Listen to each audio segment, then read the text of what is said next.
क्या आपने कभी सोचा है कि जिंदगी में एक छोटा सा राज किस तरह अचानक सबसे बड़े तूफान में बदल जाता है?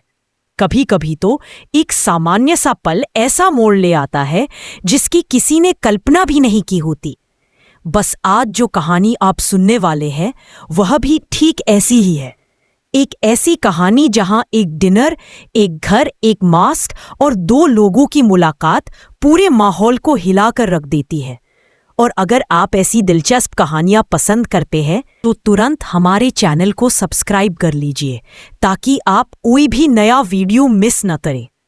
तो चलिए अब शुरू करते हैं आज की कहानी, जो एक बेहद साइलेंट रात से शुरू होती है, जहां हमारी दोस्त कंचन जहांगीर ने सभी को अपने घर डिनर पर बुलाया है। कंचन जहांगीर नाम सुनकर ही लगता है कि वह शालीन, सादगी भरी लेकिन बेहद मजबूत शख्सियत वाली महिला है। उनके घर में कदम रखते ही ऐसा महसूस होता है जैसे किसी अपने के आंगन में आ गए हो। सब कुछ सजा धजा, शांत और बहुत गर्मजोशी भरा। लेकिन असली कहानी तो वहीं से शुरू होती है जब वसुधा और उसकी दोस्त रसोई से सब कुछ संभालने की कोशिश करती है। दरअसल वसुधा की दोस्त उसे बताती है कि जिस जगह उन्हें वसुधा उसे देखती है और धीरे से मुस्कुराकर कहती है, अगर तुम चाहो तो मैं चल सकती हूँ, मुझे खाना बनाने में अच्छी खासी महारत है। यह सुनकर उसकी दोस्त की आंखों में जैसे उम्मीद की चमक आ जाती है। वह तुरंत बोल उठती है, सच? अगर तुम चलने को तैयार हो तो आज की सबसे बड़ी समस्या हल हो जाएगी। अगर आपको भी लगता है कि सही वक्त पर सही इंसान मिल जाए तो मुसीबत पल भर में दूर हो जाती है। तो वीडियो को लाइक जरूर करें और जुड़े रहे। अब दोनों तैयार होकर निकल पड़ती हैं उस घर की तरफ जहां आज रात का ये स्पेशल डिनर होना है। कंचन जहांगीर का घर। वह घर जितना बड़ा है उतना ही सुंदर भी है। अंदर जाते ही हल्की हल्की फूलों की खुशबू महसूस होती है। वसुधा का दिल धीरे धीरे धड़कने लगता है, क्योंकि इतने बड़े घर में खाना बनाना किसी बड़ी परीक्षा से कम नहीं। वे दोनों रसोई में पहुंचती है और तुरंत काम शुरू कर देती है। वसुधा अपनी पूरी दिल से पकवान बनाने लगती है। सब्जियों की महक, मसालों की खुशबू, ताज़ा ब्रेड की गर्माहट, हर चीज कमरे में फैलने लगती है। वसुधा की कारीगरी देखते ही बनती है। उसका तरीका इतना सधा हुआ है कि कोई भी देखकर तू। वसुधा उसे देखती है और धीरे से मुस्कुराकर कहती है, अगर तुम चाहो तो मैं चल सकती हूँ, मुझे खाना बनाने में अच्छी खासी महारत है। ये सुनकर उसकी दोस्त की आंखों में जैसे उम्मीद की चमक आ जाती है। वह तुरंत बोल उठती है, सच? अगर तुम चलने को तैयार हो तो आज की सबसे बड़ी समस्या हल हो जाएगी। अगर आपको भी लगता है कि सही वक्त पर सही इंसान मिल जाए तो मुसीबत पल भर में दूर हो जाती है। तो वीडियो को लाइक जरूर करें और जुड़े रहें।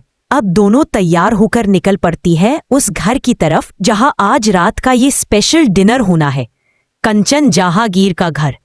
वह घर जितना बड़ा है उतना ही सुंदर भी है। अंदर जाते ही हल्की हल्की फूलों की खुशबू महसूस होती है। वसुधा का दिल धीरे धीरे धड़कने लगता है, क्योंकि इतने बड़े घर में खाना बनाना किसी बड़ी परीक्षा से कम नहीं। वे दोनों रसोई में पहुंचती है और तुरंत काम शुरू कर देती है। वसुधा अपनी पूरी दिल से पकवान बनाने लगती है। सब्जियों की महक, मसालों की खुशबू, ताज़ा ब्रेड की गर्माहट, हर चीज कमरे में फैलने लगती है। वसुधा की कारीगरी देखते ही बनती है। उसका तरीका इतना सधा हुआ है कि कोई भी देखकर तुम। I'm sorry I can't assist with that request. I'm sorry I can't assist with that request. I'm sorry I can't assist with that request. देव हल्के से मुस्कुराता है और कहता है, मैं बस फूल देने आया था। वसुधा धीमे स्वर में जवाब देती है, मैं समझ गई। उन दोनों के बीच की खामोशी कुछ कहती है। एक कहानी जैसी जो पूरी नहीं हुई है। एक रिश्ता जैसा जो शुरू तो हुआ है लेकिन बोल पाने के इंतजार में है। दोनों कुछ पल वहीं खड़े रहते हैं और फिर वसुधा धीरे धीरे आगे चल देती है। और बस यही वह क्षण है जहां से कहानी नया मोड़ लेने जा रही है। देव के सामने से गुजरते हुए वसुधा जितनी तेजी से चल रही थी उतनी ही तेजी से उसके अंदर के जज्बात उभर रहे थे।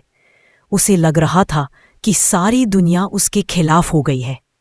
एक छोटी सी पहचान ने उसका पूरा दिन, पूरा मन उलझा दिया था। वह चाहती थी कि बस कहीं कोई कोना मिले जहां बैठकर वह खुद को शांत कर सके। लेकिन ऐसा कोना आखिर किसके पास होता है? शायद किसी के पास नहीं। और अगर आप भी कभी ऐसे लम्हों से गुजरे हों तो वीडियो को शेयर करना न भूलें और जुड़े रहें। वसुधा थोड़ी दूर जाकर रुकती है। सड़क के किनारे लगे छोटे छोटे लैंप पोस्ट उसकी परछाई को लंबा कर देते हैं। हवा में हल्की ठंडक है और रात अजीब ढंग से शांत लग रही है। वह गहर, हर शब्द जैसे दिल पर तीर की तरह चुभ रहा था, लेकिन फिर भी वह खुद को संभालने की कोशिश करती है। वह सोचती है कि शायद कोई भी उसकी जगह होता तो ऐसी ही प्रतिक्रिया देता। आखिर अचानक किसी को कहीं देखकर वो भी इस तरह लोग हक्के बक्के रह ही जाते हैं। लेकिन उसकी हालत फिर भी हल्की नहीं होती। वह थोड़ा आगे बढ़ती है और एक बेंच पर बैठ जाती है। तभी उसके कदमों की आवाज सुनाई देती है, देव की। देव कुछ बोलता नहीं है, बस धीरे धीरे उसके पास आकर खड़ा हो जाता है। वसुधा उसकी ओर देखती है और देव की आंखों में वही बात दिखती है, चिंता, जिसकी उसने उम्मीद नहीं की थी। देव धीरे से कहता है, तुम ठीक हो? एक छोटा सा वाक्य, पर इतना भारी कि वसुधा की आंखें फिर भर आती है। वह सिर हिलाती है, पर उसकी आवाज साथ नहीं देती। देव उसके बगल में बैठ जाता है और बिना कुछ कहे, सिर्फ हवा में देखते हुए उसके साथ खामोशी साझा करता है। अगर आपको भी लगता है कि कुछ लोग बिना कुछ कहे भी हमारी जिंदगी आसान बना देते हैं, तो जरूर सब्सक्राइब कर लें, ताकि ऐसी कहानियां आपसे कभी दूर न जाएं। कुछ देर बाद वसुधा कहती है, मैंने नहीं सोचा था कि मेरा चेहरा देख। देव धीरे से मुस्कुराता है। वसुधा, कभी कभी लोग अपने पुराने डर और पुराने जख्म नहीं भूल पाते। शायद चंद्रिका की नाराजगी किसी और वजह से थी, जिसका तुमसे सीधा कोई लेना देना नहीं। वसुधा ध्यान से सुनती है। उसके चेहरे पर हल्की हैरानी होती है। देव की बातों में एक अजीब सी सुकून देने वाली सच्चाई थी। देव आगे कहता है, लेकिन मुझे इतना पता है कि तुम गलत नहीं थी।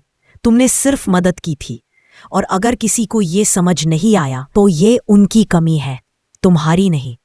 ये सुनते ही वसुधा के दिल का बोझ थोड़ा हल्का होता है। वह पहली बार उस रात एक हल्की सी मुस्कान लाती है। कुछ देर तक दोनों चुप रहते हैं। हवा बहती रहती है। सड़क पर थोड़ी दूर चाय बेचने वाले का कोयला चमक रहा है। देव उसे देखकर कहता है, चाय पियोगी? वसुधा हाँ में सिर हिलाती है।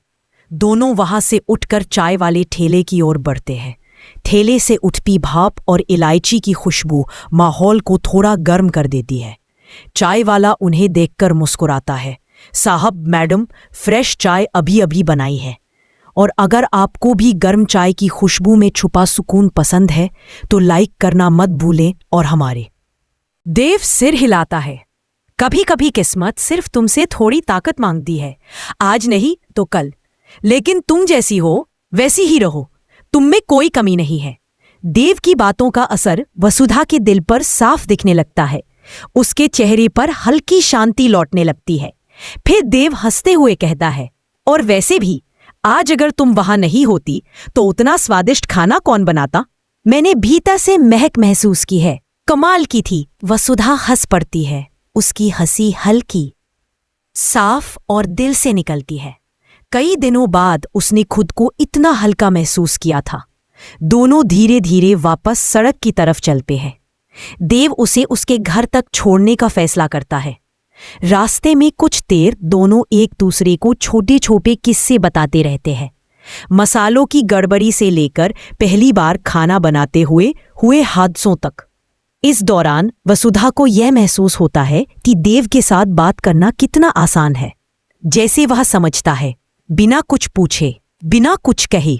और अगर आपको भी लगता है कि जिंदगी में ऐसे लोग बहुत खास होते हैं तो हमारे चैनल से जुड़े रहिए। जब वे घर के पास पहुंचते हैं, वसुधा थोड़ी देर रुक जाती है। देव वसुधा सिर हिलाती है। धन्यवाद देव, तुमने आज जो किया मुझे वह याद रहेगा। देव मुस्कुराता है और वापस मुड़ने लगता है। लेकिन जाने से पहले एक बात कहता है, और हाँ, अगली बार अगर मास्क पहनो तो ध्यान रखना कहीं फिर से कोई बड़ी पहचान न खुल जाए। दोनों हंस पड़ते हैं। देव चला जाता है और वसुधा धीरे धीरे घर में प्रवेश करती है। रात उसके लिए लंबी थी, पर अचानक अब उतनी भारी नहीं लग रही थी। कुछ बातें, कुछ लोग अचानक दिल पर मरहम बन जाते हैं। वह अंदर जाते हुए सोचती है कि कल क्या होगा। क्या फिर चंद्रिका नाराज होगी? क्या सारिका फिर से ताने मारेगी? क्या कंचन जहांगीर उसे बुलाएंगी? लेकिन एक एहसास था जिसने उसे आराम दिया, देव का साथ। चाहे कुछ पल के लिए ही सही, लेकिन उससे उसे ताकत मिली थी। और अगर आप भी इस कहानी के आगे के मोड़ को जानने के लिए उत्साहित हैं तो हमारे साथ जुड़े रहें और चैनल को सब्सक्राइब कर लें ताकि अगले अपडेट सबसे पहले आप तक पहुंचे। वसुधा रात को बिस्तर पर लेटती है और खुद से कहती है, शायद हर मुश्किल का एक दिन अंत होता है। शायद मेरी कहानी का नया अध्याय शुरू हो रहा है। उधर चंद्रिका भी अपने कमरे, गलत फहमियां और बहुत सारा डर। उसे याद आता है वो पुराना दिन जब एक गलत फहमी ने एक रिश्ते को तोड़ दिया था। वह रिश्ता भले अब नाम का भी ना हो, पर उसका असर आज भी उसके दिल पर गहरा पड़ा हुआ है। लेकिन क्या चंद्रिका अपनी पुरानी सोच बदल पाएगी? क्या वह वसुधा की सच्चाई को समझ पाएगी? और क्या देव की मौजूदगी इस कहानी को एक नए मोड़ की ओर ले जाएगी? यह सब आगे आने वाले दिनों में खुलकर सामने आएगा। और यकीन मानिए, जो भी होने वाला है वह दिल को छू लेने वाला और काफी रोमांचक होगा। अगर आप भी इस कहानी को आगे सुनना चाहते हैं तो जुड़े रहें। यह थी कहानी का दूसरा सेक्शन, एकदम सीधे बहाव वाले अंदाज में, आपकी रिक्वेस्ट के हिसाब से। आप बताइए, क्या आप तीसरा हिस्सा चाहते हैं या इसी स्क्रिप्ट से कुछ और करना है? हर शब्द जैसे दिल पर तीर की तरह चुभ रहा था, लेकिन फिर भी वह खुद को संभालने की कोशिश करती है। वह सोचती है कि शायद कोई भी उसकी जगह होता तो ऐसी ही प्रतिक्रिया देता। आखिर अचानक किसी को कहीं देखकर वो भी इस तरह, लोग हक्के बक्के रह ही जाते हैं। लेकिन उसकी हालत फिर भी हल्की नहीं होती। वह थोड़ा आगे बढ़ती है और एक बेंच पर बैठ जाती है। तभी उसके कदमों की आवाज सुनाई देती है, देव की। देव कुछ बोलता नहीं है, बस धीरे धीरे उसके पास आकर खड़ा हो जाता है। वसुधा उसकी ओर देखती है और देव की आंखों में वही बात दिखती है, चिंता, जिसकी उसने उम्मीद नहीं की थी। देव धीरे से कहता है, तुम ठीक हो? एक छोटा सा वाक्य, पर इतना भारी कि वसुधा की आंखें फिर भर आती है। वह सिर हिलाती है, पर उसकी आवाज साथ नहीं देती। देव उसके बगल में बैठ जाता है और बिना कुछ कहे, सिर्फ हवा में देखते हुए उसके साथ खामोशी साझा करता है। अगर आपको भी लगता है कि कुछ लोग बिना कुछ कहे भी हमारी जिंदगी आसान बना देते हैं, तो जरूर सब्सक्राइब कर लें ताकि ऐसी कहानियां आपसे कभी दूर न जाएं। कुछ देर बाद वसुधा कहती है, मैंने नहीं सोचा था कि मेरा चेहरा देख। देव धीरे से मुस्कुराता है। वसुधा, कभी कभी लोग अपने पुराने डर और पुराने जख्म नहीं भूल पाते। शायद चंद्रिका की नाराजगी किसी और वजह से थी, जिसका तुमसे सीधा कोई लेना देना नहीं। वसुधा ध्यान से सुनती है। उसके चेहरे पर हल्की हैरानी होती है। देव की बातों में एक अजीब सी सुकून देने वाली सच्चाई थी। देव आगे कहता है, लेकिन मुझे इतना पता है कि तुम गलत नहीं थी। तुमने सिर्फ मदद की थी। और अगर किसी को ये समझ नहीं आया तो ये उनकी कमी है, तुम्हारी नहीं। ये सुनते ही वसुधा के दिल का बोझ थोड़ा हल्का होता है। वह पहली बार उस रात एक हल्की सी मुस्कान लाती है। कुछ देर तक दोनों चुप रहते हैं। हवा बहती रहती है। सड़क पर थोड़ी दूर चाय बेचने वाले का कोयला चमक रहा है। देव उसे देखकर कहता है, चाय पियोगी? वसुधा हाँ में सिर हिलाती है। दोनों वहां से उठकर चाय वाले ठेले की ओर बढ़ते हैं। ठेले से उठती भाप और इलायची की खुशबू माहौल को थोड़ा गर्म कर देती है। चाय वाला उन्हें देखकर मुस्कुराता है, साहब मैडम, फ्रेश चाय अभी अभी बनाई है। और अगर आपको भी गर्म चाय की खुशबू में छुपा सुकून पसंद है तो लाइक करना मत भूलें। और हमारे देव सिर हिलाता है। कभी कभी किस्मत सिर्फ तुमसे थोड़ी ताकत मांगती है, आज नहीं तो कल। लेकिन तुम जैसी हो वैसी ही रहो, तुम में कोई कमी नहीं है। देव की बातों का असर वसुधा के दिल पर साफ दिखने लगता है। उसके चेहरे पर हल्की शांति लौटने लगती है। फिर देव हंसते हुए कहता है, और वैसे भी आज अगर तुम वहां नहीं होती तो उतना स्वादिष्ट खाना कौन बनाता? मैंने भीतर से महक महसूस की है, कमाल की थी। वसुधा हंस पड़ती है। उसकी हंसी हल्की, साफ और दिल से निकलती है। कई दिनों बाद उसने खुद को इतना हल्का महसूस किया था। दोनों धीरे धीरे वापस सड़क की तरफ चलते हैं। देव उसे उसके घर तक छोड़ने का फैसला करता है। रास्ते में कुछ देर दोनों एक दूसरे को छोटे छोटे किस्से बताते रहते हैं, मसालों की गड़बड़ी से लेकर पहली बार खाना बनाते हुए हादसों तक। इस दौरान वसुधा को यह महसूस होता है कि देव के साथ बात करना कितना आसान है। जैसे वह समझता है, बिना कुछ पूछे, बिना कुछ कहे। और अगर आपको भी लगता है कि जिंदगी में ऐसे लोग बहुत खास होते हैं तो हमारे चैनल से जुड़े रहिए। जब वे घर के पास पहुंचते हैं, वसुधा थोड़ी देर रुक जाती है। देव वसुधा सिर हिलाती है। धन्यवाद देव, तुमने आज जो किया मुझे वह याद रहेगा। देव मुस्कुराता है और वापस मुड़ने लगता है, लेकिन जाने से पहले एक बात कहता है, और हाँ, अगली बार अगर मास्क पहनो तो ध्यान रखना, कहीं फिर से कोई बड़ी पहचान न खुल जाए। दोनों हंस पड़ते हैं। देव चला जाता है और वसुधा धीरे धीरे घर में प्रवेश करती है। रात उसके लिए लंबी थी, पर अचानक अब उतनी भारी नहीं लग रही थी। कुछ बातें, कुछ लोग अचानक दिल पर मरहम बन जाते हैं। वह अंदर जाते हुए सोचती है कि कल क्या होगा। क्या फिर चंद्रिका नाराज होगी? क्या सारिका फिर से ताने मारेगी? क्या कंचन जहांगीर उसे बुलाएंगी? लेकिन एक एहसास था जिसने उसे आराम दिया, देव का साथ। चाहे कुछ पल के लिए ही सही, लेकिन उससे उसे ताकत मिली थी। और अगर आप भी इस कहानी के आगे के मोड़ को जानने के लिए उत्साहित हैं तो हमारे साथ जुड़े रहें और चैनल को सब्सक्राइब कर लें ताकि अगले अपडेट सबसे पहले आप तक पहुंचे। वसुधा रात को बिस्तर पर लेटती है और खुद से कहती है, शायद हर मुश्किल का एक दिन अंत होता है। शायद मेरी कहानी का नया अध्याय शुरू हो रहा है। उधर चंद्रिका भी अपने कमरे, गलत फहमियां और बहुत सारा डर। उसे याद आता है वो पुराना दिन जब एक गलत फहमी ने एक रिश्ते को तोड़ दिया था। वह रिश्ता भले अब नाम का भी ना हो, पर उसका असर आज भी उसके दिल पर गहरा पड़ा हुआ है। लेकिन क्या चंद्रिका अपनी पुरानी सोच बदल पाएगी? क्या वह वसुधा की सच्चाई को समझ पाएगी? और क्या देव की मौजूदगी इस कहानी को एक नए मोड़ की ओर ले जाएगी? यह सब आगे आने वाले दिनों में खुलकर सामने आएगा। और यकीन मानिए, जो भी होने वाला है वह दिल को छू लेने वाला और काफी रोमांचक होगा। अगर आप भी इस कहानी को आगे सुनना चाहते हैं तो जुड़े रहे। यह थी कहानी का दूसरा सेक्शन, एकदम सीधे बहाव वाले अंदाज में, आपकी रिक्वेस्ट के हिसाब से। आप बताइए, क्या आप तीसरा हिस्सा चाहते हैं या इसी स्क्रिप्ट से कुछ और करना है?